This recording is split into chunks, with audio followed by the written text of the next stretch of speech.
Hi all, வட்டலப்பத்தில் நிறைய variety இருக்குது. அதில் இது ஒரு basic variety walnut watalappam. Welcome to simply Banu shares.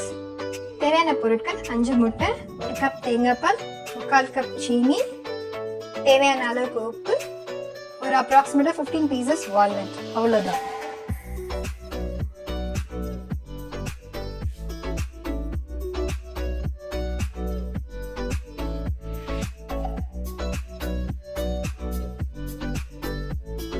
First முட்டையை லைட்டாக பீட் பண்ணிக்கோங்க. அப்புறம் அதில் சீனி சேர்த்து சீனி கலக்கிற அளவுக்கு பீட் பண்ணுங்க. அப்புறம் தேவையான அளவுக்கு உப்பை ஆட் பண்ணுங்க. அது எல்லாம் நல்லா கரைஞ்ச பின்னாடி தேங்காய் பால் ஊற்றுங்க. தேங்காய் பால் ஊற்றி ரொம்ப பீட் பண்ணாமல் லைட்டாக கலந்து விட்டால் போதும். இப்போ நீங்கள் ஸ்டீம் பண்ணுற பாத்திரத்தில் இந்த கலவையை ஒரு ஸ்ட்ரெயினரை வச்சு வடிச்சு விடுங்க.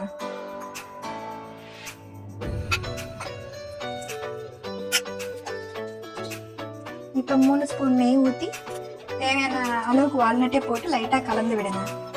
இப்போ பாத்திரத்தை மூடி குக்கரில் வச்சு ஸ்டீம் பண்ணுங்க. நீங்கள் எதில் வேணாலும் வச்சு ஸ்டீம் பண்ணலாம்.